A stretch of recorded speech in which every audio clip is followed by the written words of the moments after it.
First, I want to say thank everybody that wished me a happy birthday. I want to say, man, it's crazy to me that this idea of this media company just came from honestly me just being bored, me being having another business that's already on autopilot and doing well, and trying to find something else to do with my time, and just literally coming up with this idea to just talk to the people and be transparent and be honest, and just have a dialogue and a conversation. And lo and behold, it's doing really well. So thank y'all for not only following me, but just giving a man a chance, and just listening to what I have to say. I don't have the answers to everything. I'm not that type of person that's going to tell you I do. But I am here to create a dialogue and a conversation so that we can combine information, and from that figure out a good path to finding the answer. Thank you. So today I want to talk about childhood and how that affects everyone, all of us. Now, in some form or fashion, we've all experienced trauma. We all know this. But what we constantly ignore is the fact that this trauma most of the time stems from our childhood, and we don't pay attention to the fact that these things carry on with us. So, when I was a boy, when I was a young kid, I can remember as early as to first grade, second grade, and I can always remember, like I've said in many videos, that I was always a dark-skinned kid, and I was always made fun of because I was a dark-skinned kid. And not only made fun of, because really that's the minor thing. It's the minor thing. But the colorism, the prejudice that comes along with those verbal bullying, that's what kind of hurt more, because you would constantly get chosen, you would constantly get passed over, for people that were more fairer skinned than you, right? And it became apparent to me when I remember first grade, I had a crush on a girl. I had a crush on this girl for the longest time, and I wanted to give her a flower that I had seen in the schoolyard, right? Now, I got the flower, and I went to go give it to her, and she looked at me, and she was like, ew. And I didn't know what to do. I was young, so I kind of just walked away. Now, why that was so traumatic for me is because later on that day, her and the other kids were talking, and the other kids came and told me that she didn't like me because I was too dark. It was too dark. And the guy she ended up liking was a very, very light-skinned kid. And this was the case throughout elementary school, middle school, and it wasn't up until high school to where I started to get a lot of looks, positively. But even then, it always carried with me that dark skin was looked upon as bad. And I want to ask people, like, why? Why is this the case? Why is it that the darker skin you are, the worse you're treated in this country? We can sit up here and speculate. We know that the lighter you are, society-wise, the lighter you are, the better the opportunities you'll get. You're classified as more beautiful in society in America.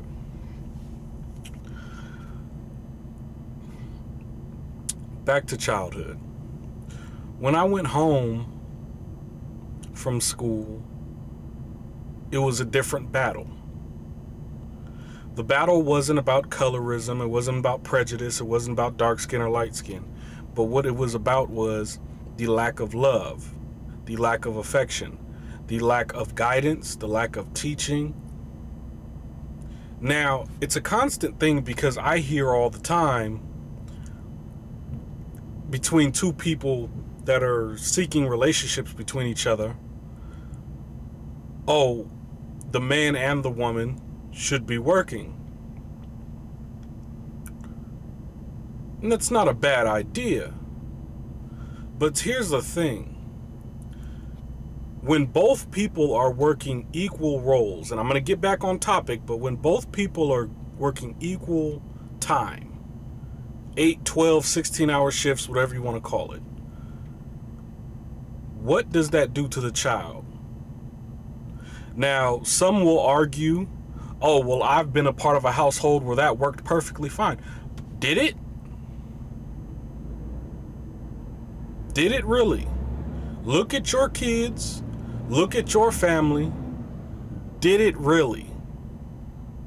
No, there's no dysfunction in your household. There's no lack of communication in your household. There's no lack of affection in your household. See, what we perceive as fine and okay really should not be fine and okay. You've just convinced yourself that it's fine and okay because it's all you've had to deal with. And this is the issue that we have. In our community, we have been forced to live with the contentment with okay. And never get outside that box mentally. And we reinforce that box by going on social media and surrounding yourself with people that think like you. So then how can you have a real dialogue if you've already been cemented in your opinion? So back to the household. My childhood was lacking a lot of things. And the only reason why I'm able to acknowledge these things now is because at a certain point in your life, either you hold yourself accountable or you hold your life accountable, and you just start to take realization of what was going on. And either you can choose to ignore and justify, or you can choose to look in the mirror and begin healing. See, putting it on the back burner in the back of your mind is not healing. Living with it on the back of your mind is not healing. So, in my household, the issue was I came from a single mother household. My mother, from an early age, I spent a lot of my time with babysitters, whether it be family babysitters, family friends, babysitters. When I wasn't with babysitters, I was at home playing video games or something. But there was no time of guidance, teaching, affection that I can remember. None. My mother worked different time periods, but for the most part, during the real rough times of my life, she worked from 6 to 6 p.m. to 6 a.m. 6 p.m. to 6 a.m. And specifically during that time, during the beginning of that time, I had a babysitter at the house, but I was still by myself in my room. When I got old enough, maybe 11, 12, 13, something like that, then I began to watch myself. There was no more babysitters, but my mom was still gone from 6 to 6. So when she got home, she was sleepy. She was tired. She'd been working all day and night to provide, to do what she was supposed to do. She was tired. So she went to sleep, still by myself.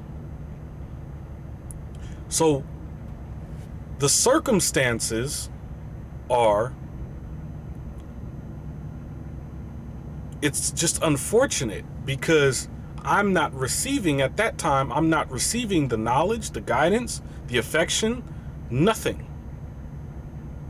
I'm still going to school and getting messed with. Anger develops, dysfunction develops, insecurities develop. And then as I grow from that, it gets worse and worse. It deepens. The anger becomes rage. And that rage just becomes destructive. I don't think we pay attention to our kids enough. The effect that our decisions have.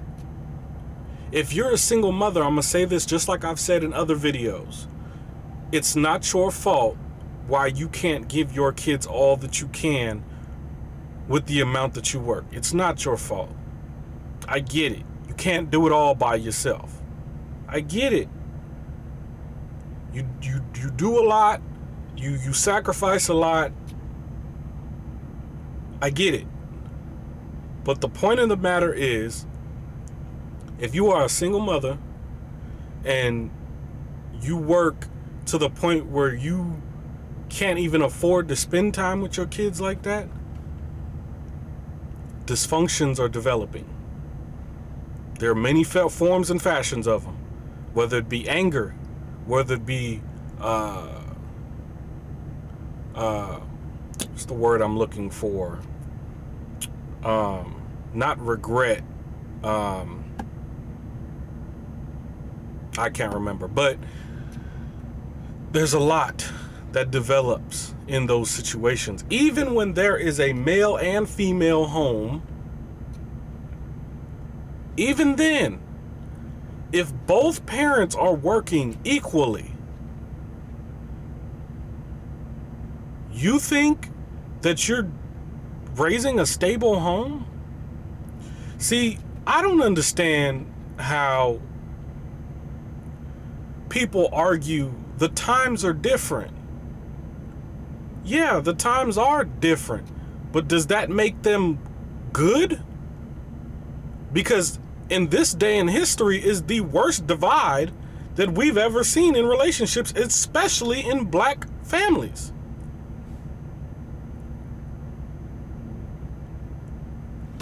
The closest we were was back in the day when men went to work, women stayed home.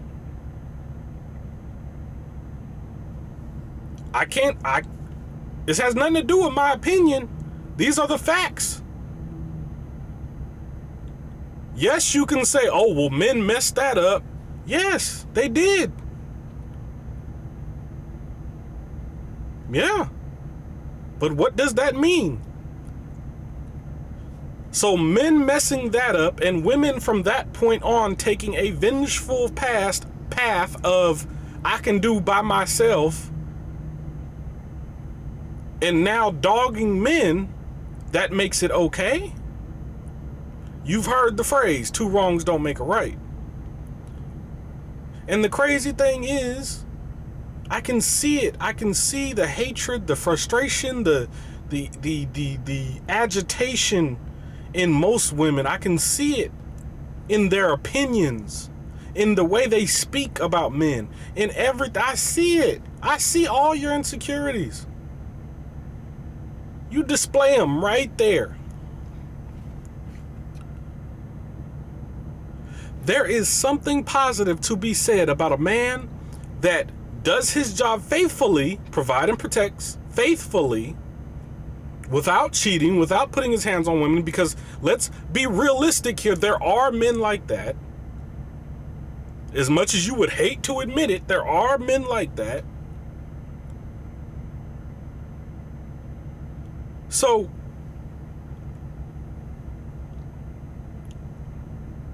there is a positive aspect to that, being that what should be said is women shouldn't have to work as much as y'all do.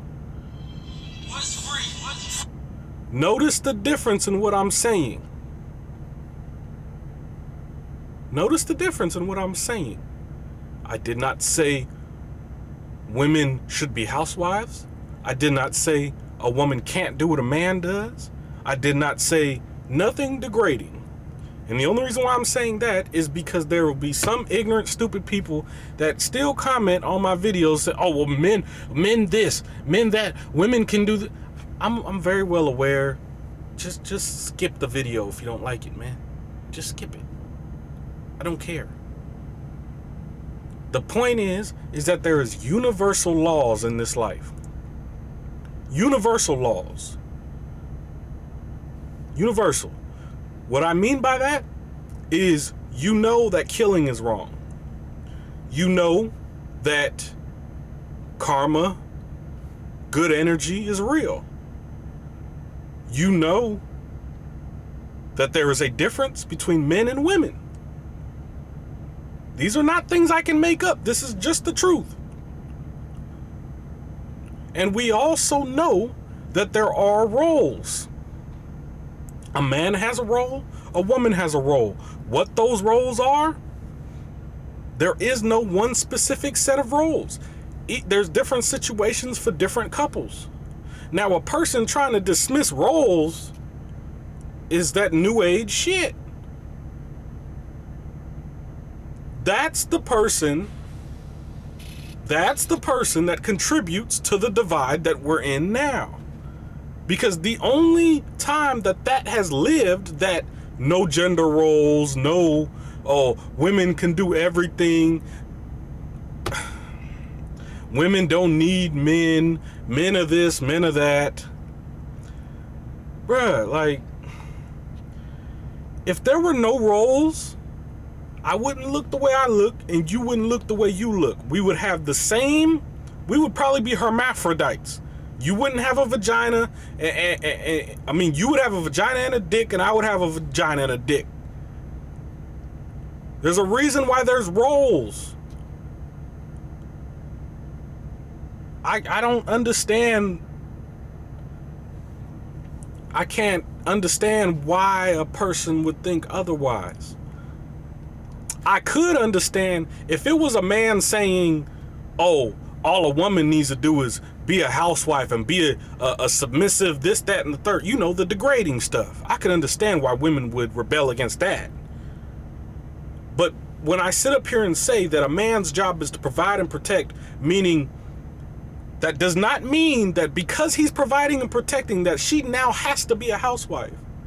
No, that simply means that he does take on most of the weight because that's just what we're supposed to do. You're the life bringer. You already have, as a woman, the most important role in the universe. You are the most important being in the universe. And now you're arguing against a man providing and protecting? You're trying to take the very thing, the only couple things a man has? And you wonder why there is a divide in the world today between black men and black women. You wonder why there is men out here that are lazy and prefer a woman to take care of them. You wonder why that's the majority, because of that ideology. It's not hard to understand. A man has instinctive roles. Trying to take that from him is taking his manhood from him.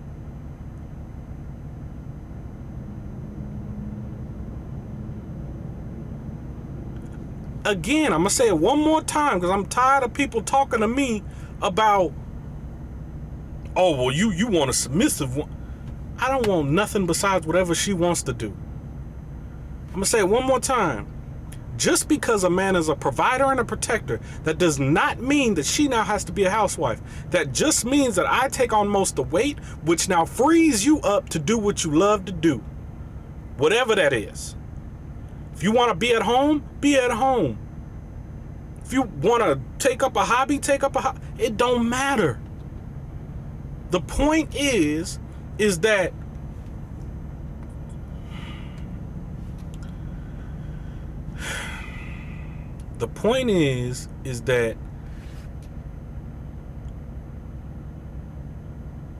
you need to be happy and I need to be happy. A good, solid man is happy when he is providing for his family.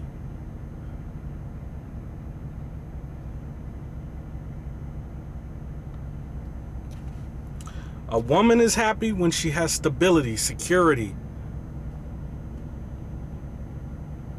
Of course, there's a lot more details in that, but we only have a limited amount of time. I'm not finna make an hour-long video. So, if you have a different opinion, I would love to talk about it. Comment on the video. But let's get back to childhood. So, we know that the love was not there. We know that the affection, the guidance, the teaching was not there in the household. What does all that cause? Well, what it caused was a life of anger and rage and constantly looking for attention from outside influences because I knew I was not going to get it from inside the home. Now, what does that cause? That causes the switching of the importance of the relationships in your life, meaning the relationship between you and your mama, your daddy no longer becomes as important as the relationship between you and your homies or you and your homegirls.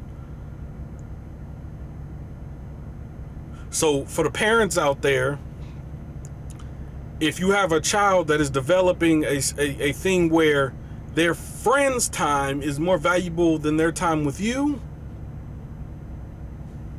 why do you think that is?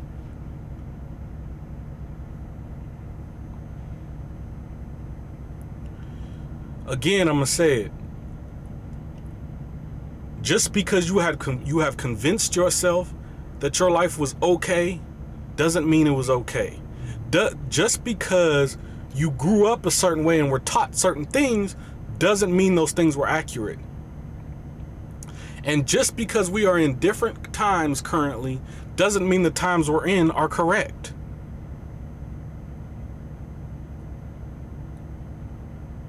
I think it's funny how we use certain terms and statements to benefit our opinion.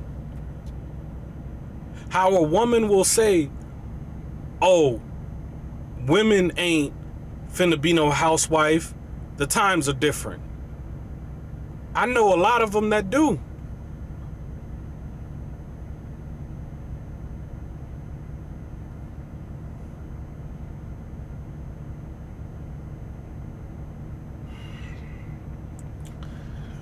I really have a disliking towards people that have a validated opinion that comes from no research, no nothing, just based on their own validation.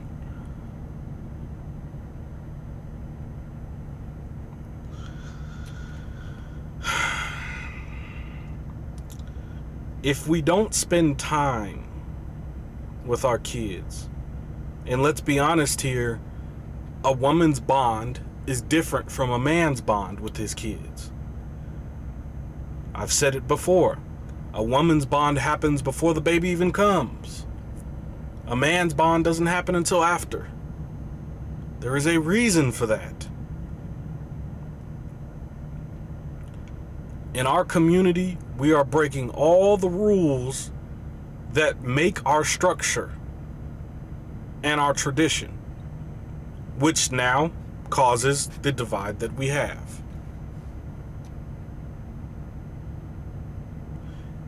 How all this ties into childhood? The stuff you choose to believe when you're a child, the stuff you endorse, the stuff that you experience as a child, travels to when you're an adult, when you're looking for a man, when you're looking for a woman, when you're looking for a job, when you're chasing your dreams. It applies everywhere. So that love that I did not get at home, the insecurities that developed at home, that anger that developed at home, transpired into anger in the streets, transpired into me wanting to be a gangster, transpired into me wanting to look for love outside of my family. All of these things could have been solved if I would have had a little bit more time with my parent.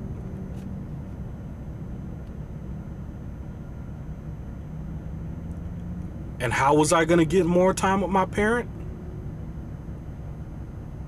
Oh, but that's a touchy topic, right? Because if you're a single mother, you can't really, you can't give the time. You just can't. You got to go to work. You got to pay the bills, right? That's why I said it's not your fault. So what I'm really saying is, it's unfortunate what's gonna happen to you and your kids' relationship. It's unfortunate what's gonna happen to you emotionally and mentally. Everything's unfortunate in that single mother aspect of things. So it's not your fault. I understand. It shouldn't be that way. And I'm sorry that it is for you. But for the parents that have two parents and y'all still choose to work 8, 12, 16-hour shifts, understand that things can always change. Don't use your situation. Oh, well, the cost of living in our move. If you live in one of the most expensive states, California, New York, whatever else place is expensive, move. Downgrade. See, this is the thing. We're selfish. Because you want to live the life you want to live, which takes away from your kids.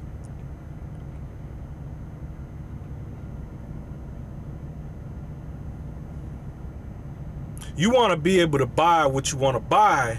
You want to be able to spend the money you can spend. You want to be able to do everything you want to do when the only thing you need to do is save your money, invest it, and apply all your effort towards the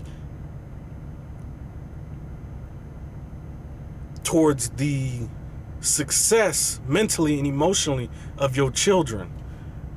I'm so sick of parents acting like, oh, my kids are fine. My kids are fine. How many times do we have to repeat this cycle? Our families in the black community are the only ones. We are doing the worst economically. You know why? Because the mom and the dad are sitting up here talking about my kids are fine while the kid is trying to tell you that that motherfucker's developing depression, anger. But you ain't paying attention. You got to go to work at 6.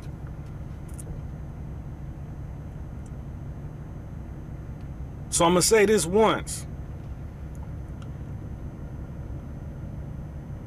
You don't want to be a housewife? Cool. But let's not ignore the fact that you doing that would give your kids a lot more. And I'm talking to the 2-parent homes. I'm not talking to single mothers. I already covered that. Unfortunately, single mothers, you're in a situation that is nothing nobody can do, honestly. I'm sorry.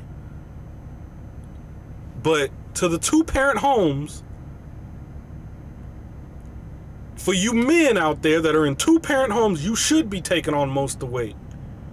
There's a reason, why do women sit up here and say you want men to be strong, you want us to be this, that, and the third, but those characteristics that you're talking about you want in a man come with being a provider and protector.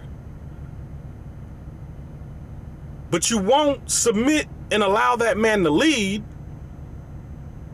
but you want those things, just not the provider part. What is going on, man? Do you realize every other race understands these things but us? And for that, oh my God, look,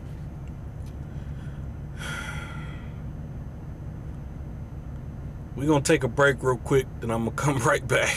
Because I got to calm down. I'm frustrated as hell, and I got a hangover.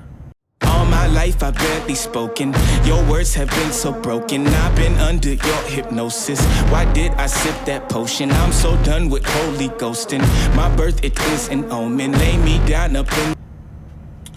All right, we are back. We are back.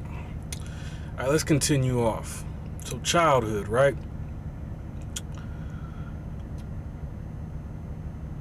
I want to know, what was your most traumatic experience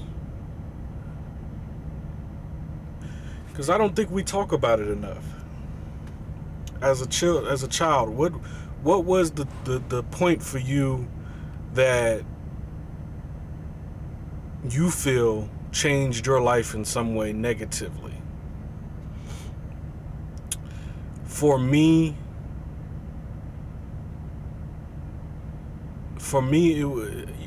I guess for me, it was really just the not appreciating me as a dark-skinned man. Because everywhere I would go, school, home, family members, friends, everything was negatively critiqued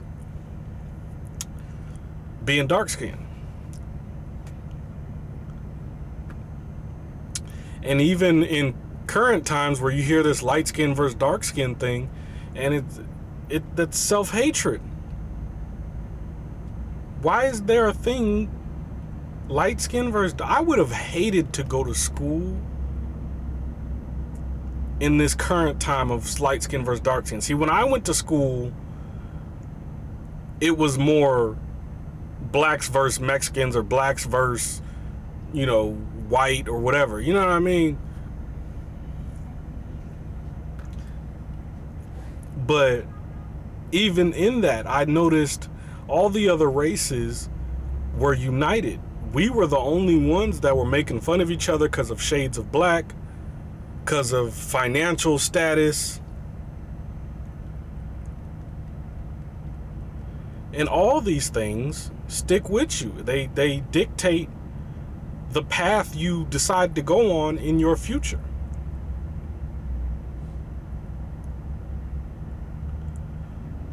Another thing I want to say is, if you have a family member, mainly a parent, male or female, dad or mom,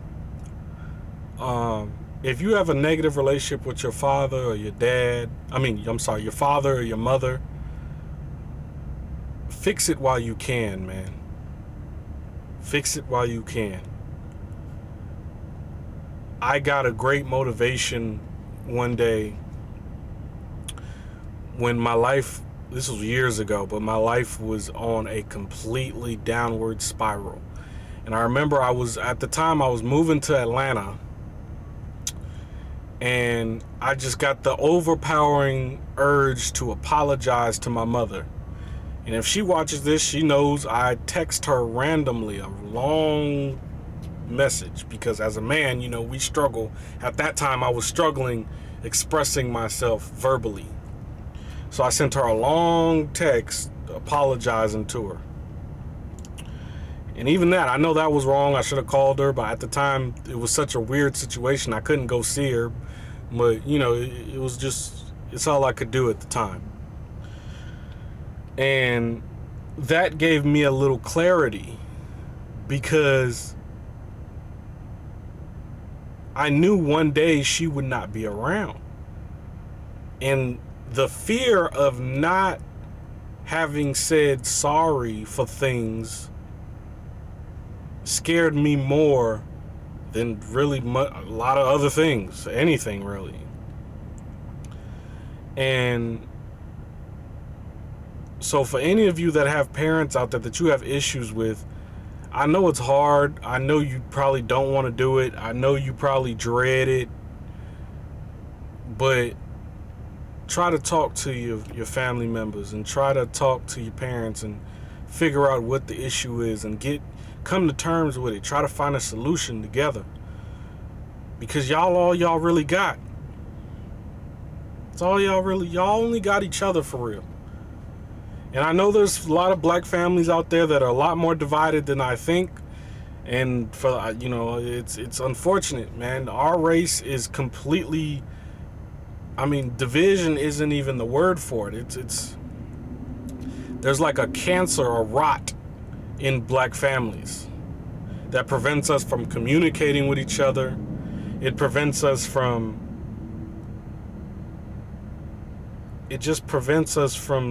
I don't know, like loving each other. Even in every aspect. You hang out with your homies, your homegirls, your family. How often do you say I love you? How often do you say I appreciate you? How often do you compliment each other? How often, and people will say, oh, well, that's not what black people do. We poke fun at each other. But why? Nobody else does it but us. Nobody else does it but us. And I find that funny because there are so many, like, we're the poorest race in this country. We make the worst family life decisions, money decisions. Everyone else is doing better than us in every aspect. When the Hispanics first started coming into the U.S. like that, you remember that period when there was like a real flood and, yeah, when they first started coming in and you had 20 Hispanic people, Mexican people in a household, in one household, and they were all saving. That's what we should have been on. But I witnessed people trying to leave their family, leave their parents. But why? The relationship is rocky? Well, that's what I'm talking about. We have to patch these things up. You don't think that Hispanics' relationships are rocky internally sometimes? Or Jews or white people? But they work that shit out and they stick together. We're the only ones that abandon each other. We're the only ones. And look at where we are because of it. Our black men can't get along with our black women. The black children grow up angry and misguided.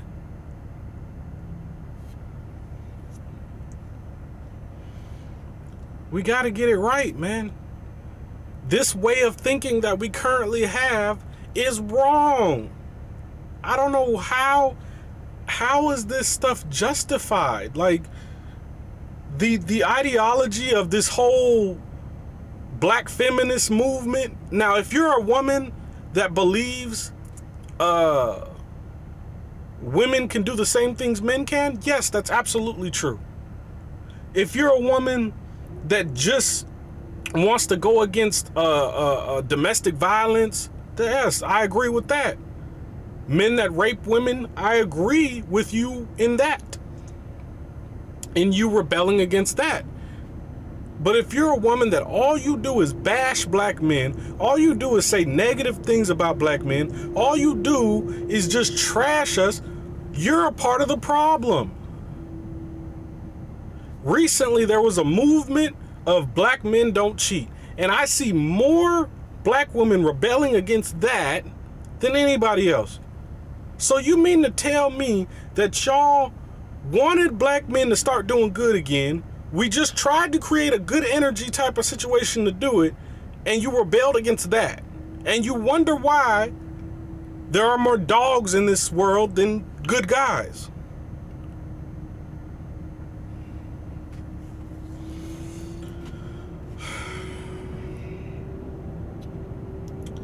I just want my people to wake the hell up, man.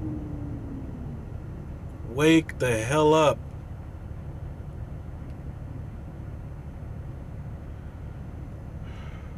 And in regard to women and men working equally, working hard equally, in regard to housewives, in regard to any of that type of stuff, let's compare. Back when women being a housewife was a thing, back then, the black families were a lot closer. There was no divide between black men and black women until the certain men that messed it all up. But the black community was a lot closer. In those times of the civil rights movement, the Black Panther movement, all of those things come from that time.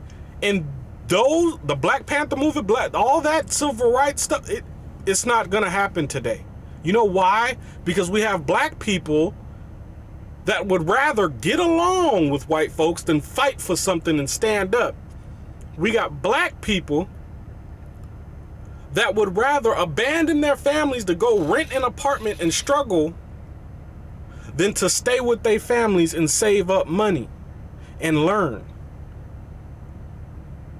We got black women that do nothing but bash men. We got black women that will not date black men, will only date white men. We got black women that do not love themselves, that they got to go get the implants and all type of everything cosmetically to make themselves look beautiful and lighten their skin. If you want to know how I feel about that, look at my other video. Don't come at me. Look. And then we got black men that don't date black women, that date only white women. Then we got black men that don't understand their worth, don't understand their value. They rather sit on the couch than protect and provide. Then we got black men that want to kill other black men. These are all things that were not going on back then. So trust me when I tell you, the ideology that we have today is wrong. Just because the times are different does not make the times correct.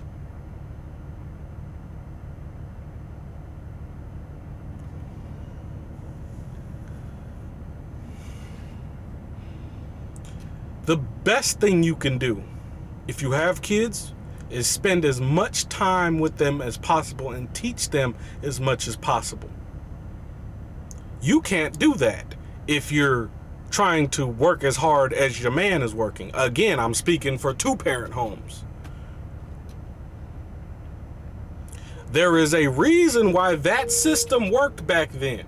Yes, I'll say it again. Yes, men messed that up. Yes, there were a select few of men that messed that up and abused their power. Neither here nor there. Does not make the system wrong. Somehow we equated the black man going to work and the woman staying home to the reason why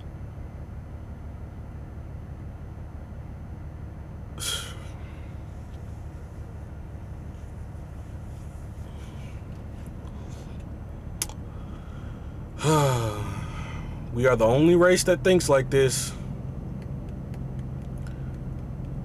Only ones. And we can't seem to get out of it. That's how ingrained the brainwashing is. That's how much we have strayed from our roots.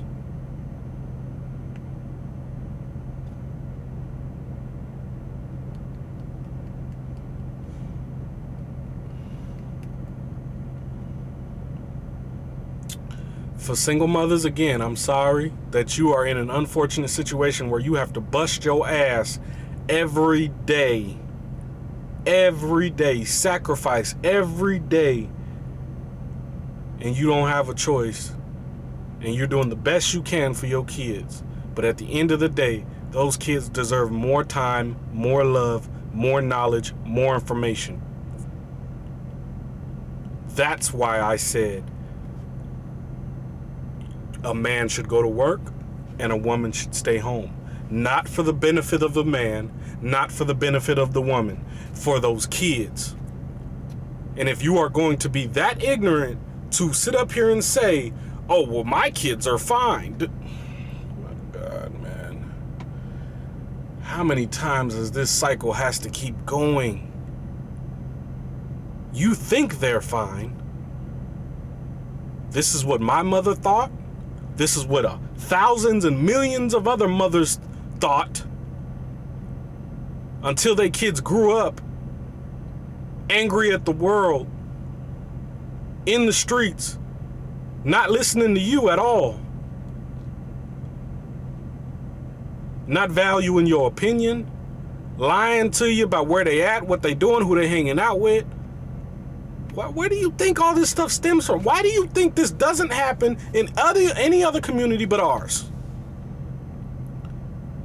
We can't afford to spend time with them. So therefore, the lack of everything we have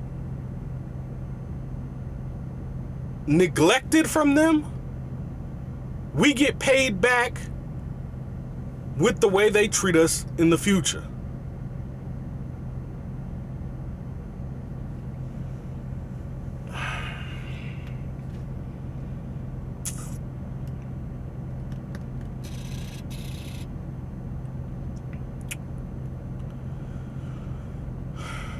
Look, man, I want to say before I end this thing, again, thank you for all the people that wished me a happy birthday yesterday. I had a great time. I was going to make a video. I really was. I was going to make a live stream video.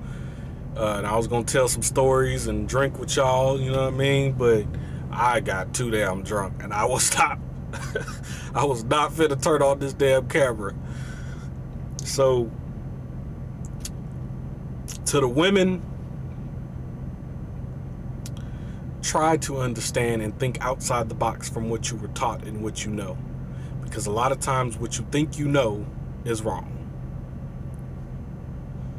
And that's for everybody, men and females. For the men,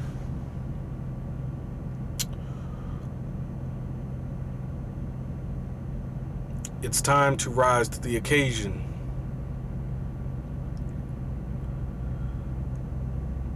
It's been too long, man. We have sat here and let our women be degraded. We have degraded our women, disrespected ourselves, oppressed ourselves, murdered ourselves. Internally, if we can just look in the mirror and witness the flaws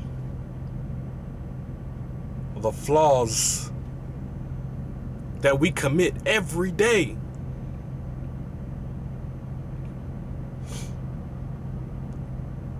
That'll be a great path to healing.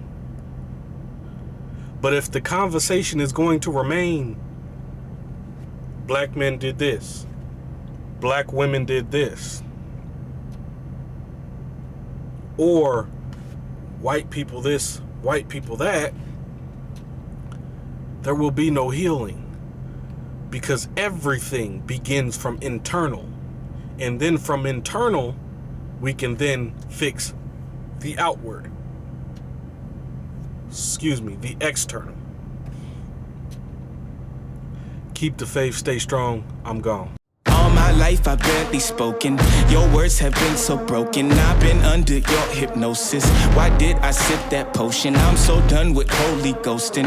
My birth, it is an omen. Lay me down up in the ocean until you see no motion. Right now I can barely focus. I'm showing no emotion.